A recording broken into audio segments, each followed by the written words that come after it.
දෙව්විතේ. එහෙනම් අද අපි කතා කරන්නේ 9 වෙනි පාඩමේ අවසාන කොටස. එතකොට අද අපි කතා කරන්න යන්නේ මොකක් පිළිබඳවද? අද අපි කතා කරන්නේ කලින් වීඩියෝස් ටික අපි මතක් කරගත්තොත් අපි එතෙන්දි කිව්වා බැංකු ගිණුමේ අවසාන ශේෂය සහ බැංකු ප්‍රකාශය අවසාන ශේෂය අනිවාර්යයෙන්ම වෙනස් වෙනවා කියලා. හරි නේද? හරි. එතකොට ඒකට වෙනස් වීමට බලපාන හේතු පහකුත් අපි කතා කරා. එතකොට මෙන්න මේ හේතු පහ නිසා අපි මේ වෙනස කොහොමද හදාගන්නේ? සංශෝධනය කරගන්නේ කියන එක තමයි අද අපි කතා කරන්නේ. එතකොට මෙතෙන්දී අපි සංශෝධනය කරන්නේ ව්‍යාපාරයේ විසින් සකස් කරගත්ත බැංකු ගිණුම. ඇයි අපි ව්‍යාපාරයේ විසින් සකස් කරගත්ත බැංකු ගිණුමම සංශෝධනය කරන්නේ? ඒකට හේතුව තමයි ආදරණීය ද්වේපිතේ අපි විශ්වාස කරනවා හැම වෙලාවෙම බැංකු ප්‍රකාශය හරි කියලා. ඒ නිසා තමයි අපි ව්‍යාපාරයේ බැංකු ගිණුම සංශෝධනය කරන්නේ. හරි. එතකොට මේ ව්‍යාපාරයේ බැංකු ගිණුම සංශෝධනය කරනකොට අපිට ප්‍රධාන වශයෙන් කරුණු දෙකක් ගැන අවධානය යොමු කරන්න සිද්ධ වෙනවා. මොකක්ද මේ ප්‍රධාන වශයෙන් අපි අවධානය යොමු කරන කරුණු දෙක? අපි බලමු. හරි. එතකොට මම ලියාගත්තා බැංකු ගිණුමේ ශේෂය සංශෝධනය කිරීම කියලා. හරි. මෙන්න බලන්න අපි බලන ප්‍රධාන කරුණු දෙක.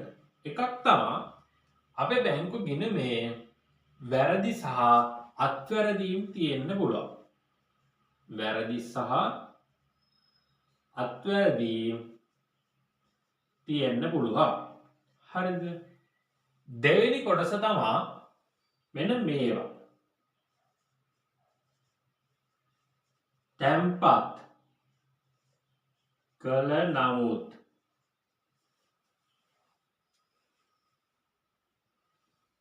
නිෂ්කාශනය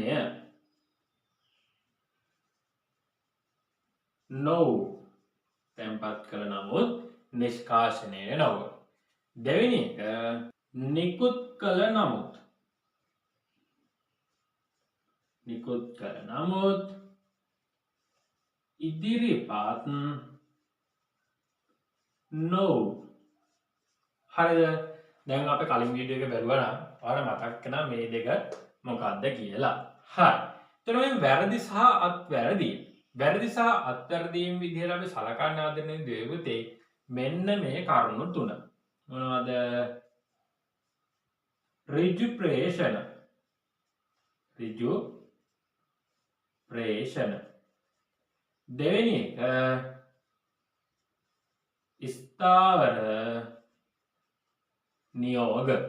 තුන්වෙනි එක බැංකු ගාස්තු. එහෙම නැත්නම් චෙක් පොත් ගාස්තු. හරි නේද? හරි. ආදරණීය ද්වේපිතේ මෙන්න මේ ටික තමයි අපි බැංකු ගිණුමේ ශේෂය සංශෝධනය කරනකොට සලකා බලන්න ඕන කරුණු ටික. හරි නේද? හරි. එතකොට ආදරණීය ද්වේපිතේ මෙන්න මේ ඍජු ප්‍රේෂණ, ස්ථාවර නියෝග, බැංකු ගාස්තු, චෙක් පොත් ගාස්තු කියන ටික අපි දන්නේ නැහැ. ඒ නිසා අපිට වැරදි සිද්ධ වෙලා අපේ ශේෂය වෙනස් වෙන්න පුළුවන්. එතකොට මෙන්න මේ ටික ගත්තම දැන් ඔයා බැලුවා බැංකු ප්‍රකාශයයි ව්‍යාපාරයේ බැංකු ගිණුමයි බැලුවා. ඔන්න ශේෂයන් දෙකේ වෙනසක් තියෙනවා කියලා හඳුනාගත්තා. ඊළඟට ඔයා කරන්න ඕනේ මොකද්ද? බැංකු ගිණුමේ හර ශේෂය බැංකු ප්‍රකාශයේ බැර ශේෂයත් එක්ක අපි සංසන්දනය කරනවා. අපි දාලා තියෙන දේවල් ටික මොනවද? මෙයා දාලා තියෙන්නේ මොනවද? එතකොට මගේ අඩුපාඩු තියෙන්නේ. මේ ටික හොයා ගන්න.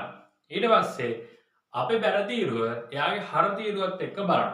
ඒකේ බලන මොනවද තියෙන අඩුපාඩු ටික. ඔන්න අඩුපාඩු ටික ඔයා දැන් හොයාගත්තා. හොයාගත්තම ඔයාට හම්බ වෙනවා මෙන්න මේ තුන හම්බ වෙනවා.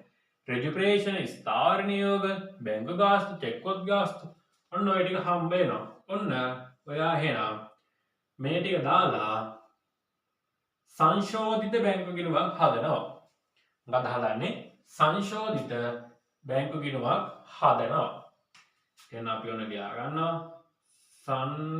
සංශෝධිත බැංකු ගිණුමක්. හරිද? එතකොට මේකේ ආරම්භක ශේෂය දැන් බැංකු ගිණුමන්නේ. බැංකු ගිණුමේ අපිට හර පැත්තේ ශේෂය තියෙන්නේ. අයිරාවක් තිබ්බේ නැත්නම් ඔන්න හර පැත්ත තමයි ශේෂය තියෙන්නේ. එතකොට මේකේ ශේෂය විදිහට අපි ගන්නේ අපි දැන් බැංකු ගිණුමේ අවසාන ශේෂයක් අපිට තියෙනවානේ. අන්නේ අවසාන ශේෂය තමයි වැරදුනත් ඒ ශේෂය තමයි අපි ගන්න. අපි හිතුව මෙතන තියෙනවා ශේෂය 55000ක් කියලා. 55000 තමයි ශේෂය. දැන් ඔන්න අපි හොයාගත්තා අපේ වැරදි සහ අත්වැරදීම් ටික. ඔන්න ඍජු ප්‍රේෂණ. ඍජු ප්‍රේෂණ කියන්නේ මොකද්ද? අපිට සල්ලි හම්බ වෙනවා. දැන් බැංකුවේ සල්ලි වැටිලා තියෙන්නේ. අපි දන්නේ නැහැ. එහෙනම් අපි ඍජු ප්‍රේෂණ මෙන්න මේ පැත්තේ ඍජු ප්‍රේෂණ අපි හිතමු 10000ක් කියලා. ඔන්න 10000ක් දාගත්තා. ඊළඟ ස්ථාවර නියෝග ගෙවනවා. අපි දන්නේ නැහැ බැංකුව ගෙවලා. ඔන්න ස්ථාවර නියෝග ඒකත් 10000ක් කියලා අපි දාමු. 10000යි. ඊළඟ බැංකු ගාස්තු 1000ක් කියලා අපි දාමු. ඊළඟ චෙක් පොත් වලට චෙක් පොත් ගාස්තු 500ක් කියලා අපි දාමු. ඔන්න මෙන්න මේ විදිහට වේදන් ටිකක් සිද්ධ වෙලා තියෙනවා. හැබැයි අපි දන්නේ නැහැ. හරි. දැන් මොකද්ද කරන්නේ? ඔන්න මම ගිණුම තුලනය කරනවා. හරිද? වැඩි පැත්ත මේ පැත්තේනේ. ඔන්න 65000යි. මේ පැත්තෙත් දානවා 65000යි. එතකොට ශේෂය පගේ. මෙතන මොකද්ද? 500යි. හරිද? එතකොට මෙතන 1යි 2යි 3යි. මෙතන 1යි. හරිද? එතකොට 53500ක් මෙන්න මෙයාගේ ඊගේ ශේෂය විදිහට එනවා. 53500ක්. හරිනේ 53500යි 54යි 55යි 65යි. හරි. එතකොට මෙන්න මේ 53500 දැන් තියෙනවානේ. දැන් අපි ඊළඟට බලනවා මෙන්න මේ 53500 බැංකු ප්‍රකාශයේ තියෙන ශේෂයේ අවසාන ශේෂයත් එක්ක හරියනවද? අන්න හරියන්නේ නැහැ. හරියන්නේ නැහැ. ඒකට හේතුව මොනවද? ඒකට හේතුව තමයි මෙන්න මේ දෙක. එතකොට අපිට අර බැංකු ප්‍රකාශයයි බැංකු ගිණුමේ සංසන්දනය කරන්න බලනකොට අපිට තේරෙනවා මේ තැන්පත් කරා ඒ වුණාට නිෂ්කාශනය වුණ නැති චෙක් ටිකක් තියෙනවා. නිකුත් කළා හැබැයි ඉදිරිපත් වුණ නැති චෙක් ටිකක් තියෙනවා කියලා අපිට අරක බලන වෙලාවෙම අපිට දැනගන්න පුළුවන්. අපිට මේක සංසන්දනය කරලා බලන්න අවශ්‍යතාවයක් වෙන්නේ නැහැ. ඒ වුණාට අපි නිකන් බලනවා. හරිද? නෑ හරි නෑ. එහෙනම් දැන් අපි ඊළඟට කරනවා මෙන්න මේ දෙක අපි ගලපන්න තමයි යන්නේ. හරි. දැන් බලන්න ආදරණීය දුවේ පුතේ දැන් මේ 53500 මේ සංශෝධනය කරලා ගත්ත මුද්‍රණේ. දැන් මේක තමයි අපි තිබ්බ අවසාන ශේෂය. අපි තිබ්බ අවසාන ශේෂය 55000. මේ 55000 ඇතුලේ මේ දෙන්න ඉන්නවනේ දැනටමත්. මේ දෙන්න දැනටමත් ඉන්නවා. හරිද? ඒතර මේ අපි වැරදි සහ අත්හැරදීම් කියලා අපි ගන්නෑ. මේවා නිවැරදි සටහන්. මේ බලන්නකො. දැන් මේ 55000 ඇතුලේ ඉන්නවා තැම්පත් කළ නමුත් නිෂ්කාශනය වෙලා නැහැ. තැම්පත් කරලා හැබැයි නිෂ්කාශනය වෙලා නැහැ. මං කිව්වේ මොකද්ද මේකේ තේරුම කියලා. දැන් තැම්පත් කරපු එකදී මොකද්ද වෙන්නේ? තැම්පත් කරපු එකදී දැන් අපේ බැංකු ගිණුමේ මෙන්න මේ 55000 හැදුන බැංකු ගිණුමේ මං ඒක මෙතනින් ඔයාලට අඳින්නම්. ඔයාලට තේරෙන්නේ නැති වෙයිනේ. මෙන්න අපේ කලින් බැංකු ගිණුම තියෙනවා. හරිද? දැන් මෙන්න මේකේ මෙන්න මෙහෙම ශේෂ දෙකක් තිබිලා මේකේ ඊගේ ශේෂය තමයි මෙන්න මේ 55000. එතන මෙතන පාගේ ශේෂයනේ 55000. හරිද?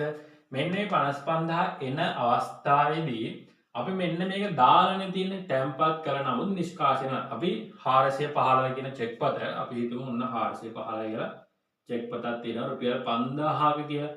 මෙන්න මේක අපි දාලා තියෙන්නේ. අපි මේකේ හරපැත්තේ එකතු කරලා තියෙන්නේ මේ ශේෂයට. හරිද? ඊළඟට තව එකක් තියෙනවා කියන 303 කියලා.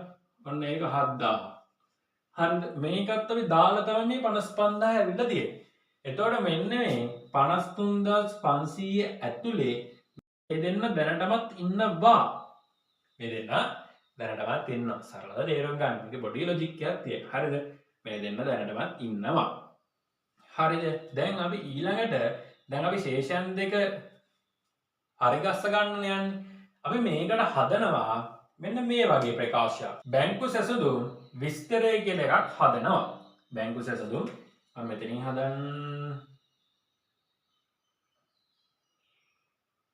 බැංකු සැසඳුම් විස්තරය. හරි. මම මේක මේ ටික දැනට මකා ගන්නම්කො. මේ ටික ඔයා මතක තියාගන්න ඕනේ. එතකොට වැරදි සහ අත්හැරදීම් කියලා ඉන්නේ මෙන්න මේ ටික. හරිද? එන්න මේක මම මකා ගන්නවා. මකාගෙන මෙතනින් ලියන්නම් මෙන්න මෙහෙම ගහගන්නවා. හරිද? මෙන්න මේක ගන්න ඔන්න ඔයාගේ ඒගේ ව්‍යාපාරය. හරිද? ඔයාගේ ව්‍යාපාරය. අපි හදනවා බැංකු සැසඳුම් විස්තරය. බැංකු සැසඳුම් විස්තරය කියලා තමයි මේකට කියන්නේ. හරිද? අපි මේකට ගන්න පළවෙනිම එක තමයි සංශෝධිත බැංකු ගිණුමේ ශේෂය. සංශෝධිත බැංකු ගිණුමේ ශේෂය කියලා එකක් ගන්න. හරිද?